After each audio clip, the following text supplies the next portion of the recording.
From Hollywood, it's time now for... Johnny Dollar. Dr. Mayhood, I sent you a copy of Lansing's insurance examination this morning. Did you get it all right? Yes, I did, Doctor. Thank you very much. Just looked it over. And I take it everything's all right. It's an exact duplicate of the one sent to the insurance company, and that part's okay. But it doesn't straighten out matters on this case. I'm not concerned with your case particularly. I just hope you're through bothering me, Mr. Dollar. Not quite. What does that mean? I want another hour of your time, Doctor. I want you to go over to the coroner's office with me and look at Mr. Lansing's body. What for? To identify it.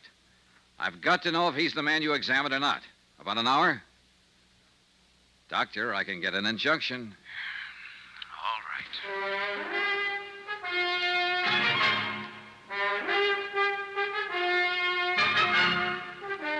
Tonight and every weekday night, Bob Bailey in the transcribed adventures of the man with the action-packed expense account, America's fabulous freelance insurance investigator. Yours truly, Johnny Dollar.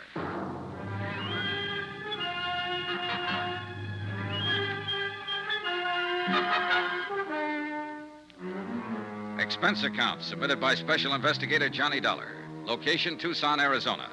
To the Universal Adjustment Bureau, Home Office, Hartford, Connecticut. The following is a further accounting of expenditures during my investigation of the Lansing fraud. Or was it a fraud? Expense account item 3, $10, loan. To Jim Carter, who was working with me on the case. Thanks, buddy. I'll pay you back as soon as I can cash a check. Been so busy, I haven't had time. How's your doctor friend? Well, I'm going to pick him up pretty soon and go over to the coroner's office. I want him to look at James Lansing and see if he's the same man he passed on the insurance examination 2 years ago. Either we insured the wrong man or Dr. Mayhood examined the wrong man. I don't know which. How have you done so far? Well, besides what I told you yesterday about Dr. Mayhood? Yeah. Well, he's in healthy financial shape. Not good or bad, but, healthy. His house halfway paid for. He owns one car outright and has 8 months to go on another one. All of which doesn't mean anything if he phonied up an insurance examination. Yeah, that's true, kiddo. That's true. I've been thinking. This would have worked, but James Lansing died on the street and the city performed an autopsy. Death, malnutrition. For a private physician, without an autopsy hanging over him, it could have been heart failure or most anything. Jim, I think we can do whatever we want around here. Step on anybody's toes, make any kind of noise we like. With this kind of situation to investigate, we don't have to be careful. Easy, Johnny. Lansing's body's in the morgue. There's no doubt that it's him, Exhibit A. But we aren't sure that his $50,000 policy was issued legitimately. What are you getting to? Call the State Insurance Commission, Jim. Let them know we think this is a bad one from top to bottom. Let them know that so that when the beneficiary starts to complain, they can tell her. It might scare her and whoever helped her into being more ridiculous than they've been already. I'm going to hold off, Johnny. Why? Until I see how you and Dr. Mayhood make out at the morgue. Expense account item 4, $2, cab fare. From my hotel to the Valley National Building. I picked up a scowling Dr. Mayhood, and we drove over to the coroner's office. Mr. Dollar, this is a waste of your time and mine. Sorry to inconvenience you, Doctor, but it's necessary. I suppose so. And I suppose you have a job to do. But I have a job, too. Mr. Franks, the insurance broker, telephones me and says he's sending over a man for a physical. I do the physical. It's immaterial to me whether the man I examine is qualified for insurance or not. My job is to examine him. It's up to the insurance company to determine... Yeah? Johnny Dollar, this is Dr. Mayhood. I believe Sergeant Younger phoned. Yeah, this way. Dollar, it's up to the insurance company to do what they want to about the examination. I understand all that, Doctor. Then don't ignore it with your high-pressure tactics. Because examination is the only part I have to do with this business. I examined a man named James Lansing 2 years ago. You have a copy of my findings on that examination. I stand on them. And don't forget it. I don't forget for 1 minute. Nor do I forget that what you found and what an autopsy surgeon found are completely different opinions on Lansing's physical condition. Here we go, boys. There's the body. Pull the sheet back, please. Yeah. Well, Doctor?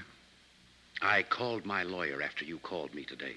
I won't be intimidated, Mr. Dollar. You aren't being intimidated, Doctor. You're being asked to cooperate. Then maybe I don't like the way you asked for cooperation. My attorney will be in my office to represent me if you bother me any more about this. You want to look at this body? Your attorney can't refute what's already been established, Doctor. You pronounced James Lansing in good physical condition 2 years ago. An autopsy report shows that when he died 2 days ago, he was in very bad physical condition.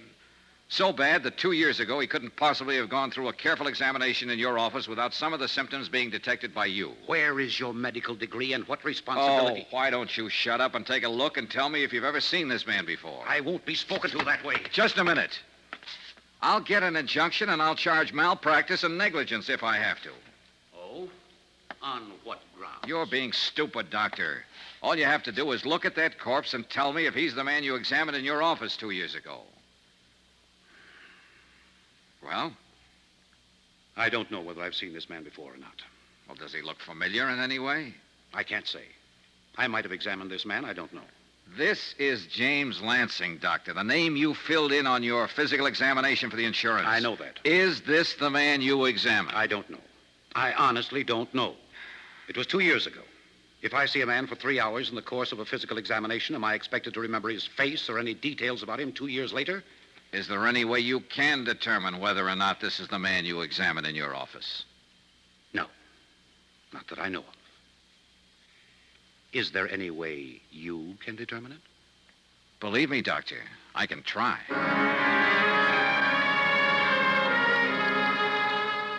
And I did try. That afternoon, over the protest of Dr. Mayhood, I took all of the personnel connected with his office down to the morgue. A nurse, a receptionist, the x-ray technician, and a laboratory worker. None of them recognized the body of James Lansing. Expense account item 5, 10 cents, one phone call to Jim Carter, who'd spent the day preparing the necessary forms for the Insurance Commission and gathering data on Lansing's beneficiary. You think Dr. Mayhood was in on it? He's too mad, too belligerent, Jim. You don't sound too sure. Well, and maybe he just strikes me as an inept doctor. Well, let's say Mayhood's way down on my list. He examined a man who said he was James Lansing. It could have been anybody. All right, we'll let it go that way for a while. Any ideas? I'm on my way out to Lansing's old address. He had an apartment on the other side of town. I want to see how he's lived out there. Still want me to go ahead with the Insurance Commission? Yeah, go ahead.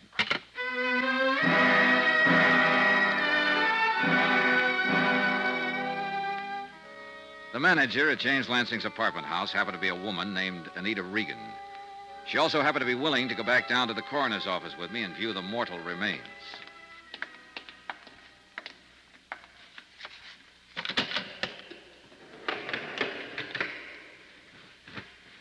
There you are. Oh, Have you ever seen this man before, Mrs. Regan? yes, sir. That's Mr. Lansing, apartment 34. You're positive? Oh, yes. I've seen him every day for almost 2 years. Okay. Want to smoke? I want to get out of here. Oh, sure. I don't know why I'm acting this way. He doesn't look any different now than he's looked before. I've seen him stretched out like that 100 times. What? I mean, almost like that. Out, stony. Only I guess it's because I knew he was just drunk then, not dead. Oh, I see. He was crazy carrying on the way he did. Whew. Feels good to be out in the sunlight again. Yeah. I'll take that smoke now, Mr. Dollar. Oh, sure.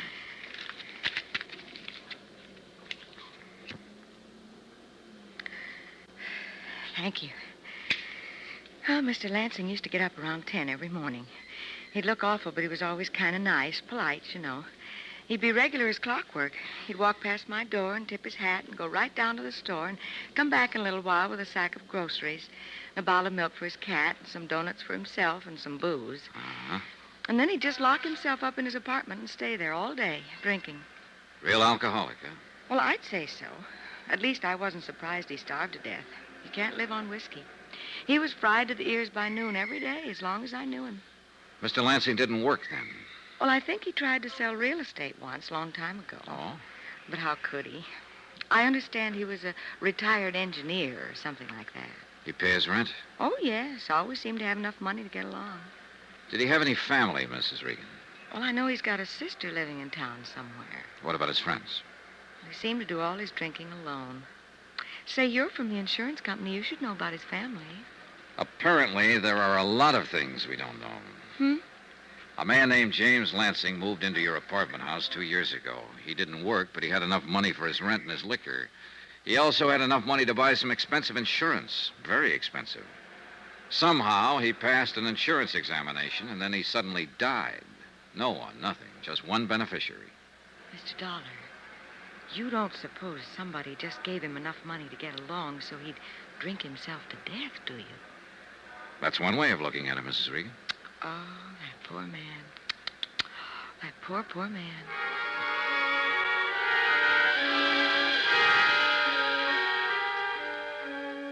I spent another hour with Mrs. Regan, gathering as much background as I could about the last 2 years of James Lansing's life. I also spoke to the janitor of the building and 2 of the tenants. They all verified the fact that Lansing had been drinking heavily for better than 18 months prior to his death. No one seemed to know why. Jim Carter had an answer. I talked to our man in L.A., Johnny. Lansing lived there before he came to Tucson. He had several arrests for drunkenness, never married. One time he made his living as an engineer. Finally, he got fired for drinking on the job. Yeah, just one of those chronic cases. First arrest was back in 1939. How's the beneficiary holding up? The sister? Yeah. Well, Mrs. Kennedy was pretty upset when the insurance commission notified her we were in town making an investigation. Indignant, put out, things like that. She wanted to know how long it'd take. This all comes secondhand from the insurance commission. Johnny, a broker named Hillary Franks sold the policy. What have you got on him? Hillary Franks has represented Worldwide Insurance in this area for 17 years. You're stalling, kiddo. Sure, I'm stalling, Jim. Because we're right down to the meat of it now, and it makes me sick. There's only one person who stood to benefit by having James Lansing insured. That's the beneficiary, his sister, Arlene Kennedy. So? Jim, you know as well as I do, somebody else had to take the physical examination in Dr. Mayhood's office. Someone had to help her arrange that. Someone had to help her get Lansing's signature on the policies. She couldn't have pulled it off by herself without gumming it up. She had to have expert help. Hillary Franks. Yeah, Hillary Franks. 17 years, broker, Worldwide Insurance Company. Okay, the salesman's the first one to come under suspicion in a case like this, outside of the beneficiary. So let's get on with it. All right, Jim. One thing. What? Hillary Franks knows we'll be looking at him, and he knows he's under suspicion. That worry you? Yeah, a little bit. After 17 years in the business, he should also know where we're going to be before we get there. If he did something as dumb as try to work a $50,000 fraud on his own insurance company, he might do something even dumber. If so... Well, what's the 38, Jim? Here. From now on, Johnny, you better carry this.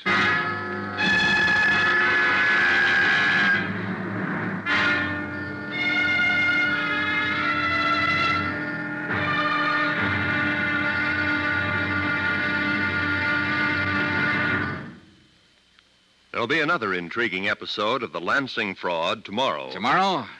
Well, tomorrow there's a bit of excitement when a pair of thieves start falling out.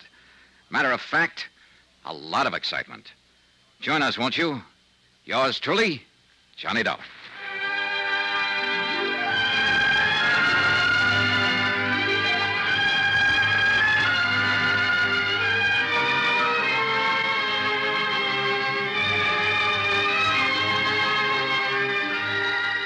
Yours truly, Johnny Dollar, starring Bob Bailey, is transcribed in Hollywood. Written by John Dawson, it is produced and directed by Jack Johnstone.